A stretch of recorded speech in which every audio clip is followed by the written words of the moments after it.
दोस्तों आज का ज़माना बेहद तेज है। हर बदलते दिन के साथ हमारे समाज में नए नए बदलाव आते जा रहे हैं। एक वक्त होता था जब किसी इंसान को फेमस होने के लिए, नाम कमाने के लिए, समाज में अपनी पहचान बनाने के लिए सारी उम्र लग जाती थी। और समाज के ज़्यादातर फेमस लोग या तो बड़े बड़े शहरों से आते थे या किसी प्रसिद्ध घराने से। इसमें कलाकार और बड़े बड़े उद्योगपतियों के नाम शामिल हैं, जैसे टाटा, अंबानी, कपूर, चोपड़ा, अदानी या खान जैसे नाम इस लिस्ट में सबसे ऊपर आते हैं। खैर, उन्होंने जो भी पाया अपनी मेहनत के दम पर पाया। लेकिन आज के इस वीडियो में हम उनकी बातें नहीं करेंगे, बल्कि आज हम इनसे बिल्कुल विपरीत कुछ ऐसे व्यक्ति विशेष पर बात करेंगे जो कल तक हमारी आपकी तरह एक आम लोग ही थे, मगर इंटरनेट के इस तेज युग में उन्होंने रातों रात एक सेलिब्रिटी का तमगा हासिल कर लिया। उनके सितारे कैसे चमके और अपनी रातों रात बुलंद हुई इस किस्मत का उन्होंने कैसे इस्तेमाल किया और हाल फिलहाल में उनका जीवन कैसा है, हम सब बताएंगे आज की इस वीडियो में। तो बने रहिए इस वीडियो के अंत तक। नंबर 1 पर है भुवन बुद्ध्याकर। दोस्तों, इस नाम से भले ही आप आज तक अनजान रहे हो, मगर इंटरनेट पर इनके द्वारा गाए गए वायरल गाने कच्चा बादाम को तो आपने जरूर सुना होगा। कुछ दिन पहले तक देश भर की तमाम बड़ी हस्तियां इस गाने पर थिरकते नजर आ रही थी। इसे बनाने और गाने वाले भुवन बुद्ध्याकर बंगाल के एक छोटे से गांव में गाकर मूंगफली बेचने का काम करते थे। एक दिन किसी को इनका गाना बेहद पसंद आया। उन्होंने इसे रिकॉर्ड किया और सोशल मीडिया पर पोस्ट कर दिया।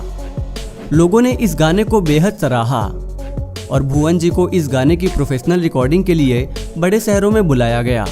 गाना बना, खूब चला, मगर उसके बाद क्या भुवन दा के जीवन में कोई बदलाव आया या उनके टैलेंट का गलत इस्तेमाल किया गया?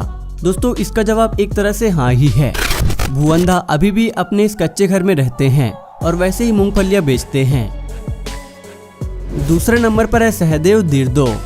दोस्तों, कच्चा बादाम की तरह कुछ महीनों पहले छत्तीसगढ़ के बस्तर से आने वाले 12 वर्षीय सहदेव धिरदो भी रातों रात इंटरनेट की दुनिया में बचपन का प्यार गाने की वजह से काफी फेमस हुए थे। इनका नाम, इनका पता जानने के लिए लगभग हर कोई बेताब हुए जा रहा था। और अगर आपको याद हो तो उस समय टीवी पर आने वाले हर रियलिटी शो में सहदेव को गेस्ट के तौर पर बुलाया जाता था। फेमस सिंगर और रैपर बादशाह ने तो इनके गाने को रिक्रिएट भी किया और शायद उनसे खूब पैसे भी बनाए। मगर दोस्तों, अब सहदेव कहाँ हैं? क्या उनकी जिंदगी फेमस होने के बाद बिल्कुल बदल गई? इसका जवाब है नहीं। दोस्तों, सहदेव वापस अपने उसी पुराने घर में वैसा ही जीवन जी रहे हैं जैसा वो पहले जिया करते थे। लेकिन अब उनके लिए फोन नहीं आते। बस कभी कभी पड़ोस में कोई उनका गाना गुनगुना रहा हो तो उसकी आवाज आ जाती है। तीसरे नंबर पर है रानू मंडल। दोस्तों, भुवन बुद्ध्याकर और सहदेव धिरदो से पहले भी देश में रातों रात अपनी आवाज की वजह से रानू मंडल फेमस हो गई थी। ये किसी रेलवे स्टेशन पर गाकर पैसे जोड़ा करती थी। एक दिन किसी मुसाफिर को उसकी आवाज में वो दर्द महसूस हुआ जैसे किसी प्रोफेशनल सिंगर की आवाज में होता है। उन्होंने उसका वीडियो बनाकर इंटरनेट पर पोस्ट कर दी। उसके बाद जो हुआ वो बिल्कुल भुवन दा और सहदेव की कहानी से मैच करता है। रानू मंडल को भी सहदेव की तरह बड़े बड़े शहरों से कॉल आने लगे। प्रोफेशनल रिकॉर्डिंग, रियलिटी शो में आने का न्योता मिला। लेकिन रानू मंडल अपनी सफलता को संभाल नहीं पाई। उनके दुर्व्यवहार के कारण लोग उनसे नफरत करने लगे। मतलब थोड़े दिन की चमक चांदनी और फिर वही बरसों पुरानी काली रात का अंधेरा छा गया। आज कौन जानता है कि रानू मंडल देश के किस कोने में है और कैसे अपना जीवन बसर कर रहे हैं और उनकी हालात अभी क्या है। चौथे नंबर पर है बाबा का ढाबा। दोस्तों, कलाकारों से आगे बढ़कर अब बात करते हैं एक दूसरे व्यक्ति विशेष की जो अपने खाने की वजह से लाइमलाइट में आए थे।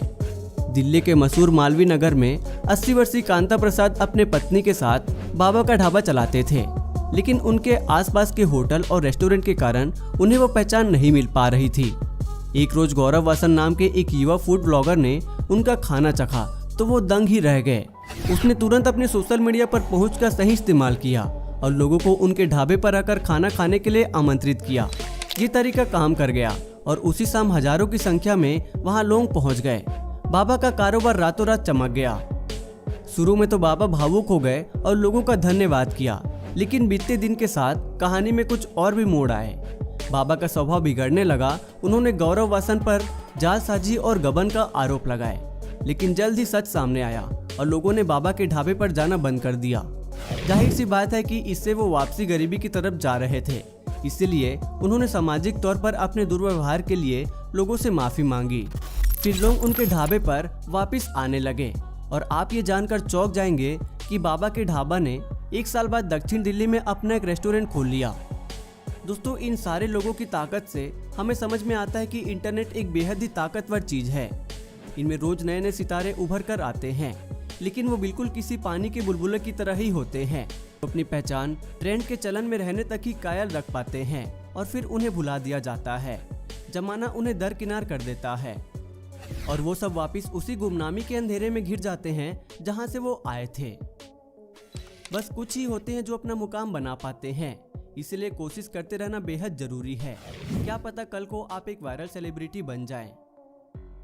तो दोस्तों, आज की इस वीडियो में बस इतना ही। दोस्तों, आपका इन चारों के बारे में क्या ख्याल है? अपनी राय हमें कमेंट में जरूर बताना और वीडियो पसंद आई हो तो इस वीडियो को लाइक कर देना और ऐसे ही और वीडियोस देखने के लिए हमारे चैनल को सब्सक्राइब कर लेना। वीडियो देखने के लिए धन्यवाद।